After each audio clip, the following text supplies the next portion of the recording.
but it was a pleasant outcome. People walked away from it, and a new level of candor was brought into the organization. This chapter in his book is truly the best piece that I've read on candor in organizations. At the end of the day, the rumor mill has a way of spinning whatever you try to spin. They're going to spin it right back at you. And whatever is easy to pass on is what they're going to pass on. And if we've learned anything from the tabloids and from the tabloid-type newspapers, if it bleeds, it reads. The same thing's true in an organization. Bad news spreads fast. Good news actually takes some time to spread. Bad news rockets through an organization. So by focusing on the candid facts of what's really going on, how it's going to affect people directly, what happens is you start to build a sense of community. And that community will start to build camaraderie around finding a solution. And I think we have to wrap up authenticity with social media. I don't know, in today's business climate and the reality of what's going on in the World Wide Web today, you can't think that you can say something and not expect it's going to end up on Twitter, Facebook, and LinkedIn in about 20 minutes. Like, literally, a story can go global in about an hour. I think a great example of that is how fast the photos or the video from the iPhone made it on the plane that crashed in the harbor in New York. And that video was up on CNN, up on Twitter within about 15 minutes, loaded off an iPhone. So if you think that you can hide from the situation and hope no one will notice, the reality is everybody notices, and all you need is one person, a BlackBerry, and about 10 seconds of free time, and your message is everywhere. So being authentic about what's really going on and talking about, as I said before, talking about what people can do as individuals and what the situation will look like in the future will give them something worth talking about other than something that simply bleeds. So we're talking about people. Let's just talk about people. If you're in a space right now, and there's quite a few people on the call today that are in HR, all the way from HR managers, coordinators, up to VPs of HR, and CEOs. If you've got to make cuts, and you're going to be calling it right-sizing or downsizing, at the end of the day, if you have to fire a whole bunch of people in your organization, it's probably going to be one of the worst days of your business career. I've never enjoyed it. I've never met anybody who enjoys it. I think Donald Trump is the only person who seems to enjoy firing people, and I guess if I had absolutely no empathy at all, then possibly I'd feel that way. But at the end of the day, cut fast and cut early. Multi-stage layoffs are far more damaging to corporate culture than one large downsizing.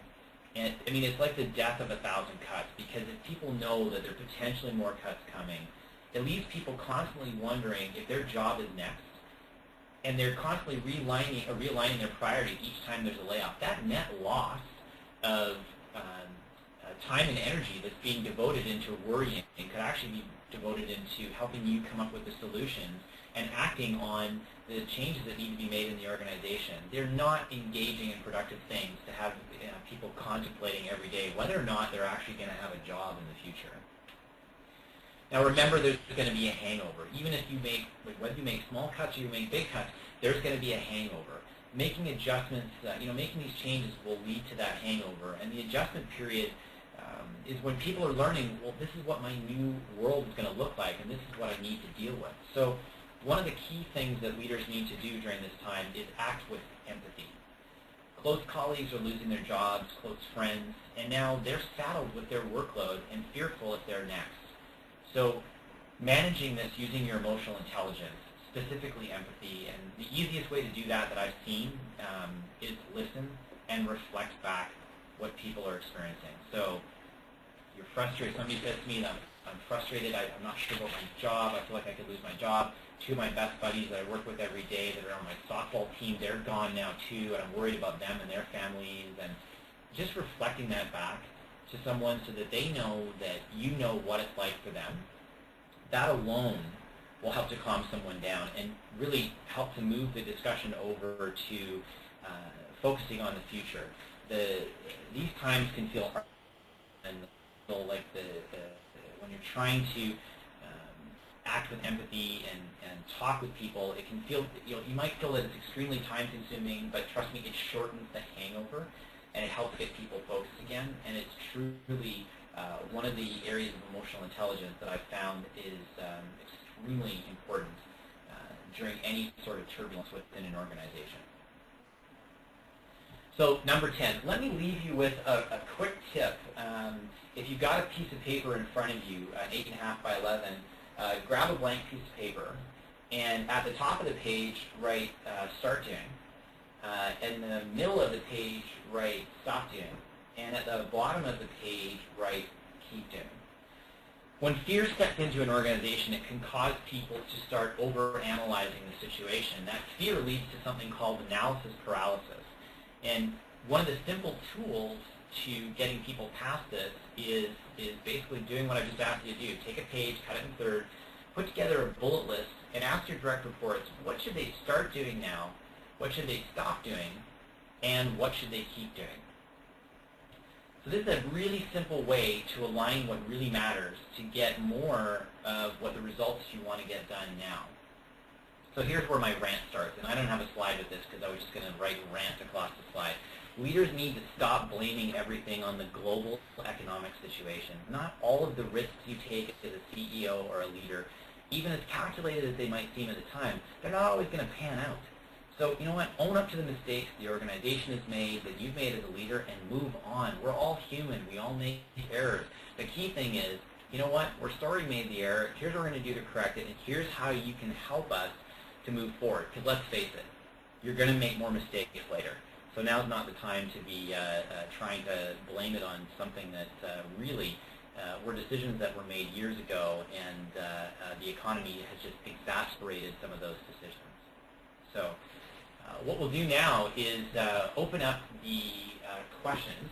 So if you've got questions, please type them into the chat window, and we will read through those. So if you hear a little bit of a blank, you're not going to hear audio for a second. It's because we're reading a question, and we're just trying to decide which question we're going to answer first.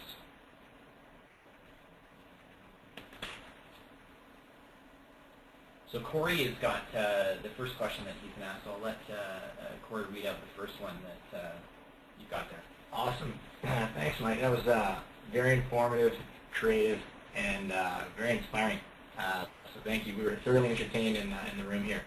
Okay, there's a whole bunch of questions here. So the first one I'm just going to read out is a question about sustainability, very timely.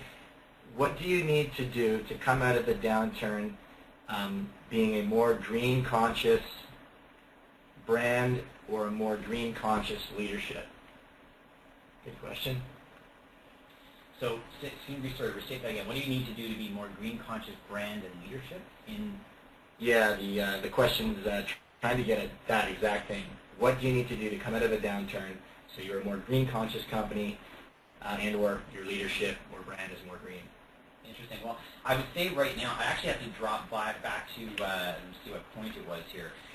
Number 3, which was, at this stage, you know, the key focus driving revenue, reducing costs, and watching cash flow. So when I think about green initiatives, I think about them in terms of how do we do something green, but how do we see that that's actually going to save us money in the long term?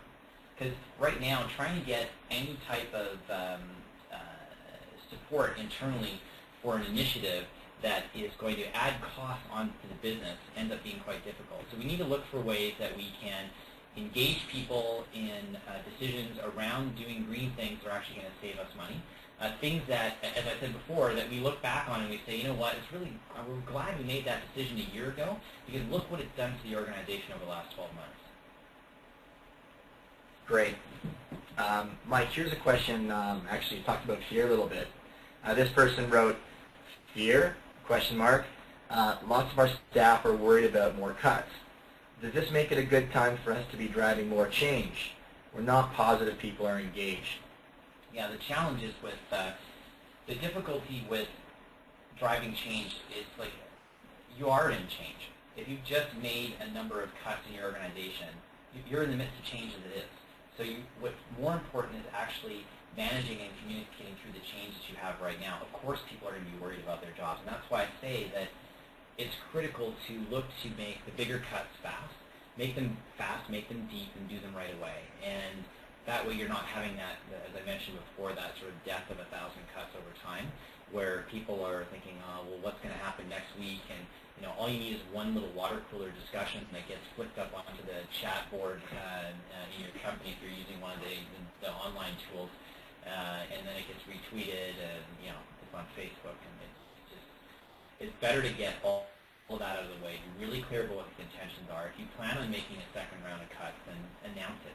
Just get it out of the way, because it's far more painful for people to have to live through that change than it is to have the change done and then allow them to start sorting out what the new reality is so they can start focusing on what this organization needs to do to pull through. Great. Here's another question. Thank you, Mike. Where do leadership behaviors need to start? C-level, organizational development, HR, internal change agents. Where do we start? That's a great question. I have two answers for you. So the first answer is that nobody in an organization looks down the organization to look for a leadership style to mimic. Everybody looks up. And if you keep looking up, you're eventually going to end as a CEO. So it really needs to start with the CEO. The senior teams that I work with and that we work with at VirtUS who focus on matching the leadership abilities that they feel are appropriate for the organization, that are consistent at the C-suite level, that are consistent at the VP level, what you'll start to see is the directors who want to become VPs, they're using the video tests. Really what they're doing is they're turning the sound off and they're watching what the leaders do. And if I see a VP acting a certain way, and I'm a director, and I see that VP doing really well with getting accolades from the CEO, guess how I'm going to behave in the organization? So I think it needs to start at the very top. Now, how does HR support that? HR and organizational development, leadership development within an organization supports that by bringing forward the concepts and the approaches and the behaviors and the tools and techniques that are critical for these leaders to be using. So doing that requires bringing forward the platform to them and getting their buy-in. But the trick, and this